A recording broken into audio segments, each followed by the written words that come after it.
Salamat nga pala sa mga nag-subscribe at mga bumisita sa aking channel, sa aking mumunting channel, at kahit paano ay ako ay nasiyahan, kahit kokonti lang aking viewers ay nakatulong ako sa inyo. Maraming salamat at diretso na tayo sa repairing mode. Tara at samahan nyo si No Inside Gadget at pagsasamahin natin dito ang tear down at ang pagre-repair. sound check. Wow! Isi-subscribe ko yan.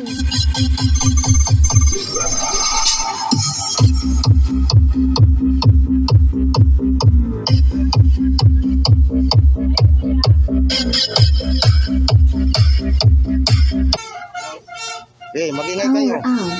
Line mode.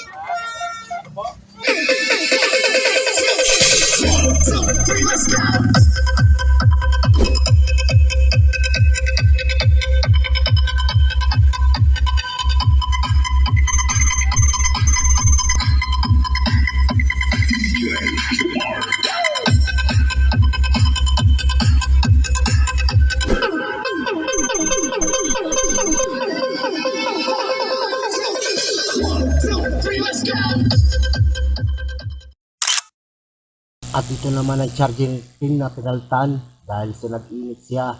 Ayan, already pinaltan ko na. Isa siyang type C. Bali, ito ang charging IC niya. Step up charging IC. Yung 5 volts ay gagawin niyang 9 volts. Tatlo ang board niya sa loob. Ang maliit na board na yan ay wireless mic receiver. Ang main board ay KTS 1390 version 1.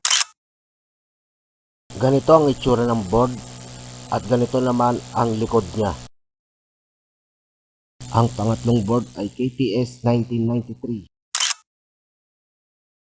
Ito naman ang linya ng power switch ng aking pinaltan.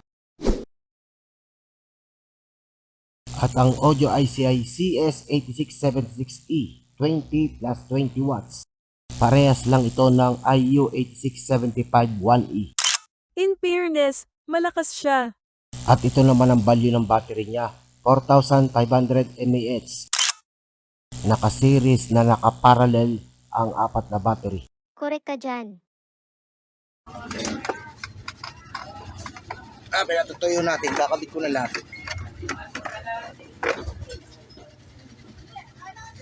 Kung may mga katanungan ay bukas ang ating comment section sa baba. Huwag mag-atubili magtanong at narito tayo at pipilitin natin sagutin ayon sa ating nalalaman.